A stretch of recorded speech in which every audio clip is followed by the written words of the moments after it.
家好，我是381老师。今天呢，来挑战我们的最强托福。最强托福呢，这一题呢，我们可以看一下这一关它要告诉我们的是什么呢？这一关呢，主要考验的是我们几个能力。第一个，观察力4分 ，observation； 记忆力 memory 4分 ，space force 空间力4分，还有再来是我们的 reasoning 就是推理力5分。推理力占很大的比例，因为你必须要去推理他们那个讲话的人，他们到底想要告诉你的意思是什么。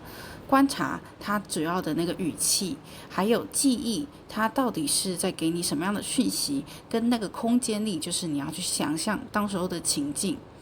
那创造力 creativities 是2分 ，computing powers 计算力它是2分。那么接下来，我们来先听听看，他到底要问我们的是什么。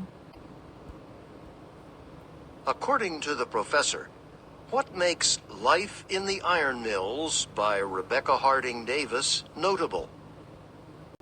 好，这句话呢，他是说呢，就是你根据那个教授他说的是什么，让我们去认为 Rebecca Harding Davis 他的 Life in the Iron Mills 是引人注目的。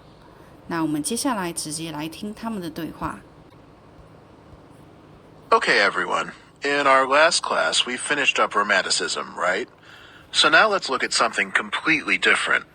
Realism as a literary technique was most popular in U.S. literature from around 1860 till 1890. So it started pretty much around the time of the Civil War. And I think you'll see right away how it's different from Romanticism or any other kind of literature. It has a very specific point that makes it unique, and that is that it shows people as they are and gets you to look at them, and also, the things that need to be changed in a society. And it does it without being sentimental, not in that sort of overly emotional way, the way that romantic literature can. Realism tells it like it is. Let's look at society as a whole. In the late 1800s, people were interested in the scientific method as well as rational philosophy, which says that people can discover the truth by using reason and factual analysis. So, reason and facts, okay. And at the same time that realism was becoming popular, there were a lot of political and socio-economic changes happening in the country. There was increased literacy, plus the growth of industrialism and urbanization, growth in population from immigration, and a rise in middle-class affluence. All these factors, combined with the importance of reason and facts, meant that readers were interested in really having a good understanding of all these changes, the changes going on in society. A scholar named Amy Kaplan says, and I'm just paraphrasing here, that realism is a way to understand and deal with social change, which makes a lot of sense, I think. So then, let's take a closer look at the tricks of the trade, at how realist writers did their work. For one thing, as we said, they focus on, big surprise, reality, and in great detail. They aim for verisimilitude. Should I write that on the board? Uh-huh. Okay, verisimilitude means, basically, to seem true or real, like, say, a photograph rather than a painting, in a way. In fact, that's a good analogy. You see, writers tried to capture a moment in time and all its basic facts, but without exaggeration, just like a camera does. Anyway, the events, the things that happen in realist literature, are usually pretty much plausible. I mean, you figure they could probably happen to anyone. And the characters are believable too, and actually, they're usually even more important than the plot. They're also, they talk the way that real people talk. Authentic speaking styles from different regions, different parts of the country were captured in the text. Does that make sense? Okay. So, besides verisimilitude, another important characteristic of realism is the narrator's objectivity. Characters and events are described without the narrators passing much judgment on them or anything, or being too dramatic. Basically, you're reading a story without too much extra comment from the narrator. Okay, now we have an idea of what realism was. So, who were the players? Well, two important realist novelists, were Rebecca Harding Davis and Mark Twain. We'll talk more about other realists tomorrow. But for today, let's just start by looking briefly at these two. Rebecca Harding Davis was an author and journalist who, like other realists, was concerned about all those social changes going on. She wrote mainly about some marginalized groups of the time, like women, Native Americans, immigrants. Now, her best-known book is a novella called Life in the Iron Mills. It's really a key text because it's one of the original realist works. Her works overall have been pretty much ignored for a long time, but some critics and scholars are starting to revisit them and study them more seriously, probably more for the historical aspects of the works, and I think that's great. But if we're talking about great literature that's read and enjoyed today, as something more than just a way of looking at that era, the era when it was written, well, a favorite of mine is Mark Twain. I'm sure you've read or heard of his most famous book, The Adventures of Huckleberry Finn.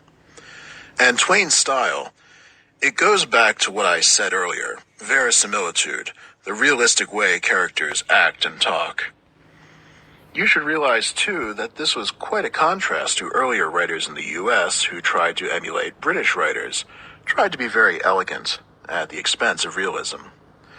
You know, a lot of critics will tell you that American literature began with that book, The Adventures of Huckleberry Finn.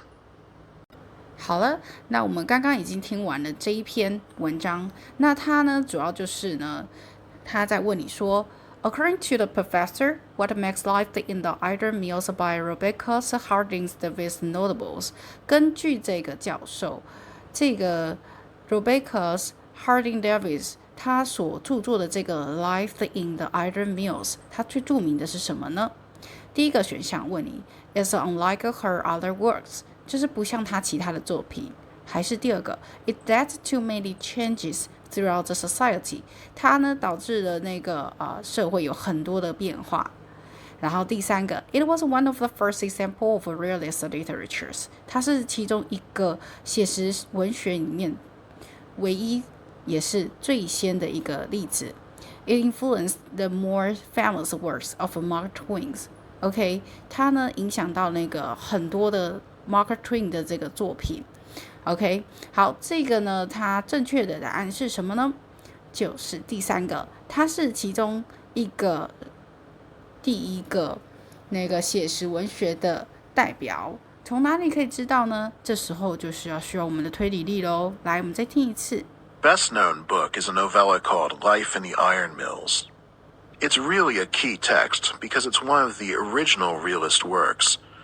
Her works overall have been OK， 到这里，他说呢，现在呢 ，now her best notebook， 她最好的一本书 is a volume called The Life in the Iron Mills， 就是被称为了 Life in the Iron Mills is already a key text， 它就是一个非常关键的一本书啊 ，because it's one of the original realist works， 它就是一个其中一个最原始的写实的作品。OK， 这就需要我们的推理力哦。你要去推论出说，他在讲这句话的时候，我耳朵就要竖起来。他讲说什么样重要的书，这个有关于这个 The Life in the Iron Mill 的时候，你耳朵就要竖起来。他下一句就会告诉你，他到底著名的是在哪里。